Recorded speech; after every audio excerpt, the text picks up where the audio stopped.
El ejercicio 4 es un ejercicio de aplicación de la fórmula de Euler, más que nada para remarcar su rango de validez y su rango de aplicación y ver distintos casos numéricamente y discutir un poco de ellos. Y dice, calcule la carga crítica de pandeo para una columna de sección tubular circular con las siguientes características. El primer caso, diámetro exterior 10 milímetros, un espesor de 1 milímetro y un largo de 350 milímetros. El segundo caso, un diámetro exterior de 10 milímetros, un espesor de 1 milímetro, o sea, siempre 1 milímetro, largo 700 milímetros. Ahora aumento el diámetro exterior 20 milímetros y evalúo el primer largo, nuevamente con el diámetro exterior 20 milímetros el segundo largo, y con el diámetro exterior 20 milímetros, espesor 1 milímetro, largo 700 milímetros, y vamos a pedir el segundo modo de pandeo. Nos dice, considere como material acero con módulo de Young 207 gigapascales y las columnas se encuentran simplemente apoyadas en sus dos extremos. Antes de pasar a ver los resultados, vamos a repasar la fórmula de Euler y qué implicancias tiene. Bien, entonces, el caso que vamos a resolver es una columna, ¿sí?, simplemente apoyada en sus dos extremos, con lo cual es una columna que en su extremo superior tiene, por supuesto, aplicada la carga que vamos a calcular como crítica de compresión, ¿sí?, y tiene un largo total, ¿sí? Este largo es el largo equivalente, ¿sí?, que depende de las condiciones de apoyo. En este caso, una columna que está simplemente apoyada en sus dos extremos, o sea que tiene libertad de rotación en ambos extremos, pero no tiene libertad para salirse de el plano y z, por así decirlo, ¿sí?, si este es el eje X, tiene una longitud equivalente igual a su longitud, ¿sí? Entonces, ¿qué debíamos calcular? ¿Sí? ¿Cuál es la fórmula de Euler? ¿Sí? Vamos a repasar la fórmula de Euler. La fórmula de Euler dice que la carga crítica es igual a al modo al cuadrado por pi cuadrado por e por i sobre la longitud equivalente al cuadrado. Bien, ¿y qué hipótesis tenía implicadas, o sea, qué hipótesis se consideraron en la deducción de esta fórmula? ¿Sí? Vamos a enumerarlas acá. ¿Cuáles son las hipótesis? Pequeños desplazamientos, ¿sí? ¿Cuáles? Pequeños desplazamientos ya involucra pequeños giros. Luego que el material es isótropo. Vamos a usar también la palabra homogéneo, o sea que es constante igual en toda la columna. Es elástico, o sea, tiene un comportamiento elástico, o sea, luego de aplicada la carga vuelve a su posición original o configuración original. Y lineal, o sea que hay una linealidad entre la deformación, o sea, o el desplazamiento, y la carga aplicada. La otra hipótesis ya la vimos en el ejercicio anterior para calcular la carga crítica, que era justamente que el equilibrio se establece en la configuración deformada. Y por último, vamos a considerar viga de Euler-Bernoulli. ¿Cuál es la viga de Bernoulli? O sea, la teoría de vigas de Euler-Bernoulli. Y es la que vieron en estática, por ahí nunca les dio el nombre, Eduardo no les dijo el nombre, pero se llama teoría de vigas de Euler o Euler-Bernoulli. ¿Qué implicaba esta teoría? Esta teoría decía, no hay deformaciones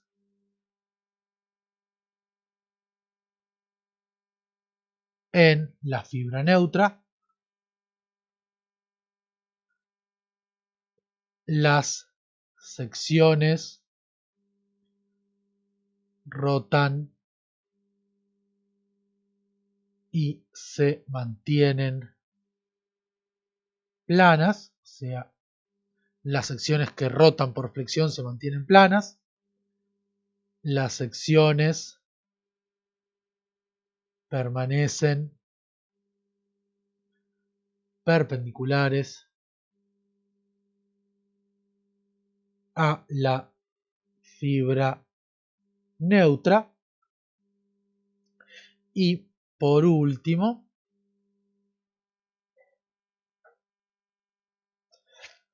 se desprecian los esfuerzos transversales, o sea, las cargas aplicadas inician la formulación de flexión pura de una viga de Euler-Bernoulli, ¿sí? Se desprecian. Luego aparecían los esfuerzos transversales de corte, las tensiones de corte, pero se calculaban a partir del equilibrio mediante Jurafsky, ¿sí? Pero las hipótesis iniciales son estas, ¿sí? En un examen o en cualquier trabajo práctico con mencionar teoría de vigas de Bernoulli se entiende que se están pidiendo todo este bloque de condiciones de borde. ¿Sí? Entonces, para que esta fórmula sea válida, lo más importante es que el material se tiene que comportar dentro del rango elástico lineal. No sabemos que esto no es así. Hasta cuándo un material se comporta lineal y elástico. Y bueno, se comporta lineal y elástico hasta el límite proporcional, en realidad. O sea, cuando hacen el ensayo de tracción, ¿sí? Y se desvía de la relación lineal entre tensión y deformación, ¿sí?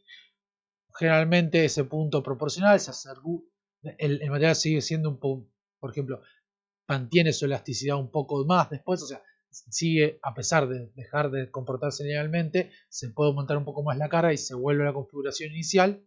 Y lo que sí sabemos es que si se pasa, siendo por ejemplo el caso de un acero, como en este caso, si se pasa el límite de fluencia inferior o superior o no, dependiendo si lo está borrado, ya el material no vuelve más a su límite elástico. O sea, no vuelve, no restituye más, ¿sí? Vamos a hacer en un margen esta curva, ¿sí? Para que se comprenda más. O sea, en un gráfico, tensión, deformación longitudinal típico de un acero tiene una forma así, ¿sí?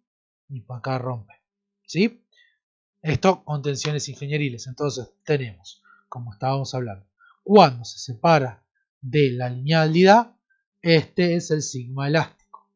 Puede seguir un poco más en la curva, o sea, un punto, no sé si va a ver un poquito más, y este sería, perdón, este es el sigma proporcional, perdón, en el cual se comprueba la ley de Hooke. Después tenemos el sigma elástico, ¿sí? Y después tenemos el sigma de fluencia. Tenemos la tensión última, que es la tensión más alta, y la tensión de rotura, todas convencionales, ¿sí? Entonces, ¿cuál es el, como vemos, todos estos puntos, ¿sí? Todas estas tensiones están muy pegadas, entonces, o para ver hasta dónde se cumple el límite elástico, lineal y demás, podemos usar, por ejemplo, directamente, arbitrariamente, la tensión de fluencia. Entonces, vamos a poder calcular una esbeltez. ¿Qué era la esbeltez? Es la relación entre el largo de la columna respecto a su radio de giro. Y el radio de giro es una propiedad de sección que se calcula como la relación, la raíz cuadrada de la razón entre el momento de inercia y el área de la sección. Con lo cual, con esto va a haber una relación, ¿sí? A partir de la cual la esbeltez, por valores de esbeltez menores, la columna se va a considerar que es corta, con lo cual tiene más probabilidad de romper por compresión o tener un comportamiento de pandeo elástico, es un pandeo con deformación plástica, por así decirlo, ¿sí? O donde ya no se cumple más la hipótesis de pequeños desplazamientos, entonces no es válida la fórmula de Euler. Esta esbeltez crítica se calcula como pi por la raíz de el módulo de Young dividido la tensión de fluencia. ¿Sí? Entonces, que en este caso, esto, tomando arbitrariamente para un acero, decía 207 gigapascales de módulo de Young, tomamos un estándar de un acero comercial, o sea, como un acero chapa de acero o perfil, no sabemos qué resistencia real tiene, podemos tomar 200 megapascales, con lo cual nos da 101,07 de esbeltez. Para valores sobre este valor de esbeltez, vale la fórmula de Euler, ¿sí? Porque domina el problema la inestabilidad del pandeo. Por debajo lo domina el material, ya sea inelásticamente o porque se comprime. Entonces se quedan definidos, ¿sí?, tres rangos de esbeltez. Para esbelteces menores a 20, ¿sí?, el material va a fallar por resistencia, o sea, por compresión, o sea, la tensión va a llegar al límite de fluencia y va a sufrir una deformación permanente y consideramos que falló. Y después tenemos el rango de esbeltez entre 20 y entre 85 a 110, ¿sí?, en el cual se da un pandeo inelástico. Ya lo vamos a ver. O sea, ¿por qué? Porque el material está trabajando en esta zona en la cual hay acritud y hay deformación plástica, por decirlo así, y tampoco se puede seguir considerando que las rotaciones son pequeñas. Y tenemos el valor de lambda mayor a 85 a 110. Como vemos en este caso, para este material me cayó en 101, estos 85 a 110 para aceros, ¿sí? El pandeo va a ser elástico y va a fallar por pandeo elástico cuando se alcance el valor de la carga crítica calculada a partir de la fórmula de Euler. Bien, ¿sí? ¿Cómo se halla esta fórmula de tensión crítica? Se halla fácilmente. Divido esta fórmula por el área, ¿sí? Entonces me queda la carga crítica dividido el área crítica, me da una tensión crítica, ¿sí? O sea, la tensión que se desarrollaría como es un esfuerzo normal, en la viga, en la columna, debido a la carga crítica aplicada. Entonces también divido por A, con lo que vemos que me queda I sobre pi cuadrado dividido I sobre A, que es I sobre A, es el radio al cuadrado, ¿sí? Entonces me queda el radio pi cuadrado, o sea, la tensión crítica es igual a pi cuadrado por la esbeltez al cuadrado dividido la longitud equivalente al cuadrado, ¿sí? Eso es el lambda al cuadrado, reemplazo la carga crítica por la carga de fluencia, paso todo por el otro lado y despejo la esbeltez crítica y llego a esta fórmula. Bien, dicho esto, entonces tenemos que, antes de poder calcular la carga crítica de pandeo lineal con la fórmula de Euler, siempre, la conclusión, o sea, el porqué de haber hecho esto antes, es que siempre tenemos que verificar que la esbeltez de la columna de mi problema, ¿sí?, o sea, la esbeltez calculada con la longitud equivalente, sea mayor a la esbeltez crítica, de modo de asegurarme que estoy en el rango elástico de pandeo. Bien, entonces ahora yo tengo en otra filmina un resumen, ¿sí?, de los resultados para este problema, ¿sí?, para discutir un poco de los resultados. Entonces, si vemos, tenemos cada uno de los casos, ¿sí?, y el modo correspondiente. Como vemos, como la longitud, como la carga crítica varía, como vemos de la fórmula de Euler, al cuadrado con la longitud equivalente, si la longitud equivalente se duplica, la carga crítica se reduce un cuarto, ¿sí? A un cuarto del original. Luego, si aumentamos, por ejemplo, el diámetro exterior y aumenta, como vemos, el área y la esbeltez, vemos que el radio de giro un poco más que se duplica, pero la carga crítica respecto a la misma longitud aumenta varios órdenes, ¿sí? Pero ojo, yo calculé la carga crítica, pero como dijimos, siempre tengo que verificar que la esbeltez esté por arriba de la esbeltez crítica para estar en el rango elástico y lineal y que valga la fórmula de Euler, ¿sí? Ojo, que la fórmula de Euler siempre se va a calcular, porque es una fórmula matemática, siempre voy a poder obtener un resultado, pero como vemos, en este caso, como la esbeltez es menor a la esbeltez crítica calculada en 101,07, la fórmula de Euler no vale, con lo cual este resultado no tiene sentido físico, ¿sí? Estamos en una región de pandeo inelástico. Ahora bien, si la columna tiene 700 milímetros, se hace el doble, ahí ya estamos justo en el límite, estamos justo por arriba del límite de la esbeltez crítica, y podemos ver cómo, respecto al mismo problema, aumentamos un orden de magnitud, y si medimos el segundo modo de pandeo, que ahora vamos a ver un par de imágenes calculadas por el método de elementos finitos de problemas de pandeo, vemos que, como bien indica la fórmula de Euler, la carga crítica para el segundo modo de pandeo, o para cualquier superior, aumenta al cuadrado, con lo cual, ¿qué nos quiere decir esto?